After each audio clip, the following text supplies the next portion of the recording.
ప్రతి అంగుళం వరి వేస్తే వరే వేస్తారు కానీ ఏమీ పెట్టరు ఎవరు. లక్షల హెక్టార్ల భూమి అలా ఖాళీగా ఉంది వాళ్ళ. ఇది మొత్తం మాపిల్లి సాంబ బిట్ట. ఈ 2 రాష్ట్రాల్లో పండించట్లా, అయితే 4-5 పండిస్తున్నారు. ఎందుకంటే 7 నెలలు పంట, 7 అడుగులు ఎత్తు. చూశారు కదా, 7 నెలలు అంటే వేరే ఇంకో పంట వేసుకుంటే వాళ్ళకి టైం ఉండదు. పంట మనకి నార్మల్గా అయితే వరి 4 to 5 months. 4 to 5, ఇది 2 months ఎక్స్ట్రా. ఎక్స్ట్రా ఉన్నప్పుడు ఏముందంటే నెక్స్ట్ సీజన్ వాళ్ళు సెట్ కాదు.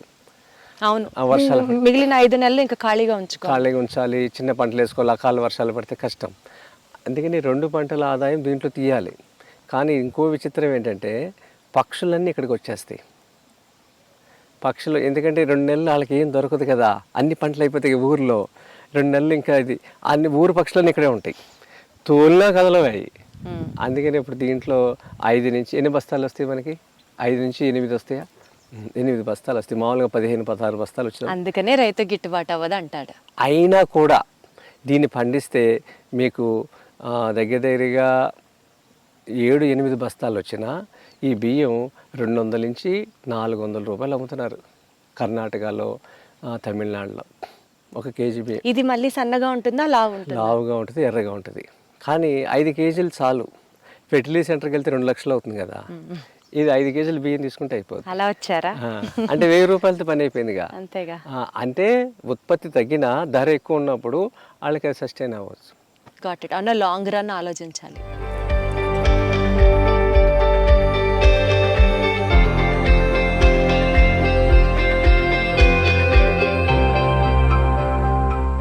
ఇక్కడ ఏ మొక్క వేయాలి, ఏ పంట పండించాలి, ఇదంతా మీరే డిసైడ్ చేస్తారా సార్?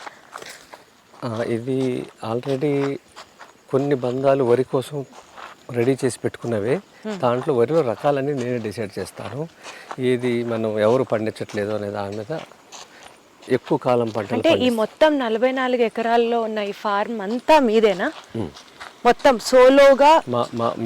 మాది, మా అన్నదమ్ములు. మేము మొత్తం 4 అన్నదమ్ములు. 4 అన్నదమ్ములు కలిసే ఉంటాము, కలిసే తీసుకున్నాము.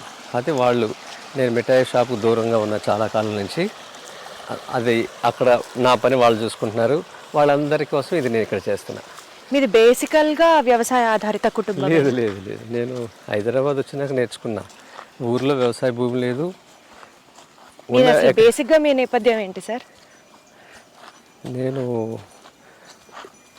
జేఎన్టీయూలో ఫైన్ ఆర్ట్స్ చేయాలని హైదరాబాద్ రావాలని, నేను హైదరాబాద్ రాకముందు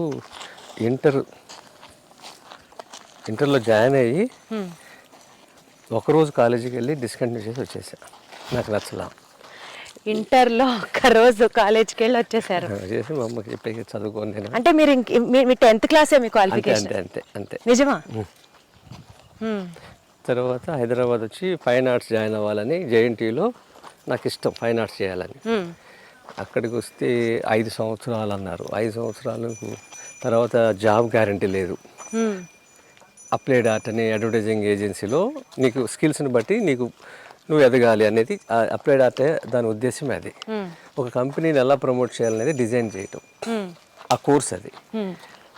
ఇక 5 సంవత్సరాలు ఎందుకు టైం వేస్ట్ అని నాకు తెలిసిన వర్క్స్ ఏవైతే నేర్చుకున్నానో నేరుగా వెళ్ళి ఒక ఏజెన్సీలో జాబ్ చేశాను. చేసిన తర్వాత అక్కడ 1 సంవత్సరం నేర్చుకున్నాక మెలకువలన్నీ నేనే ఓన్గా స్టార్ట్ చేసుకున్నా. ఒక డిజైన్ కంపెనీ చేసుకుని టీవీఎస్ మోటార్ కంపెనీకి స్పెక్ట్రా వెహికల్ అని ఒకటి కొత్తగా లాంచ్ చేశాను. TVS spectra. దానికి ఏపీ తెలంగాణ మొత్తం నేనే డిజైన్ చేసింది, లాంచింగ్ ప్రొడక్ట్ అంతా. So how to launch that అన్నది. అబ్బో, సంబంధం లేని బ్యాక్ డ్రాప్. ఆ రోజుల్లో నాకు 1998లో 5 లక్షల రూపాయలు నాకు ప్రాఫిట్ వచ్చింది. ఇక్కడ నుంచి ఇంకా నేను డిజైన్స్ చెయ్యను చేశా. మహేంద్ర కూడా చేశా, వాళ్ళు అడిగారు. ఇక మా అన్నయ్య అంటే ఫుడ్ బిజినెస్ ఇంట్రెస్ట్, ఆయన కోసం దిగా నేను. ఆయన మజిలీపట్నంలో ఉండేటప్పుడు ఆయన కోసం, మాది బందర్ కదా, బందర్ లడ్డుని ఇక్కడ హైదరాబాద్ తీసుకురావాలి అనేది ఆయన ప్రయత్నం. అలా బందర్ని హైదరాబాద్ తెచ్చా.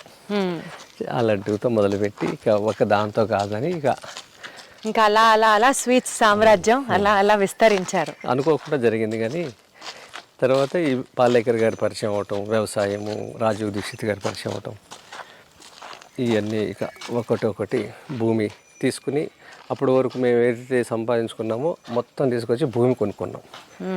వచ్చి ఈ వ్యవసాయం చేయడం మొదలుపెట్టాం.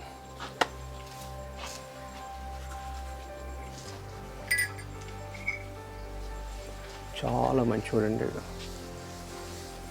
వీడి పేరు పాండవ ప్రియ. పాండవ ప్రియ. పాండవ ప్రియ అంటే పాండవులకు ఇష్టమైన వాడు ఎవరు? కృష్ణుడు. అందరికంటే కృష్ణుడికి వచ్చారా? ఈ పాండవులందరికీ ప్రియుడు కాదు కృష్ణుడు. నేను కృష్ణుడు అనకుండా పాండవ ప్రియ అంటాం. 6 సంవత్సరాలు, వీడికి 6 ఏళ్ళు, నాకన్నా ఎత్తుంటాడు.